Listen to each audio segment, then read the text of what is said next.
आरो बेजों लोगोसे मोनजि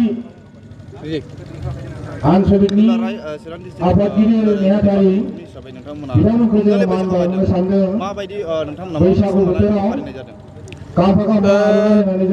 गेवलां बैसागु सान फालिनायखौ जोङो चिरां जिल्ला दुलाराय बाथौ गौथुमनिफ्राय जोंहा नैथि खेबनि थाखाय देग्लाय नैबे सान्तिपुर हालामाव खुंनाय जादों। जोंनि सान्तिपुर बियाबनि सिङाव बेनि उद्देश्यआ जोंहा बे हारि हिसाबै थांनानै थानायाव जोंहा जे मा होननानै बुङो जोंनि जे हारिमु बे हारिमुवा गोनांथार।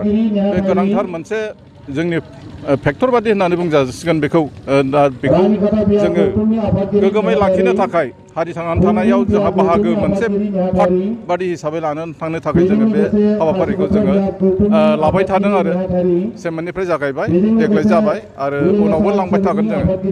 गोदान बोसोराव रंजालि बैसागुखौ रंजाखांनायनि उनाव बर'फ्रा आबाद मावनायफ्रा माबायदि गोदान बोसोराव आबादनि गेजेराव आरो गुबुन गुबुन खामानियाव माबायदि जाजानो बेथ' खालि बर'फोरनिल' नंला बेयो बुंनो थाङोब्ला मिथिंगायारिसो मिथिंगायारि बेयो खालि मानसिनिल' नङा बर'आथ' नंखाया बर'ल' नङा मिथिंगायाव जथ' दङ बिफां लाइफां मानसि दुमसि जिब जुनार गासिबो गोदान महर लायो।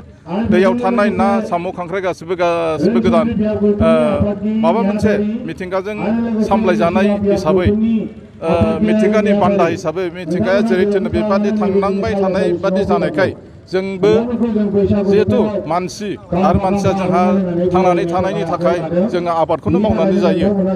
बेनि थाखायनो जोंहा आबाद मावनायनि जोंहा समा सफैबाय हिसाबै जोङो रंजास्रा आरिस्रा खालामनानै जोङो बोलो फोरानायनि हाबाफारिखौ लायो आरो। रंजालि बैसागु हाबाफारिजों लोगोसे जोङो बावहाय रंजालि बैसागुनि जे बैसागु रंजानाय जि मोसानाय बे मोसानायनि जोंहा मोनसे कम्पिटिसन एबा बादायलायनाय हाबाफारि जों बाहाय लाफानाय जादों जाहाथे बयनिबो गोसोआव नाङो आरो बयनिबो गोसोआव जाहाथे बे जिनिसा मोनसे थुलुंगाखांनाय मोनो आरो बेनि थाखाय।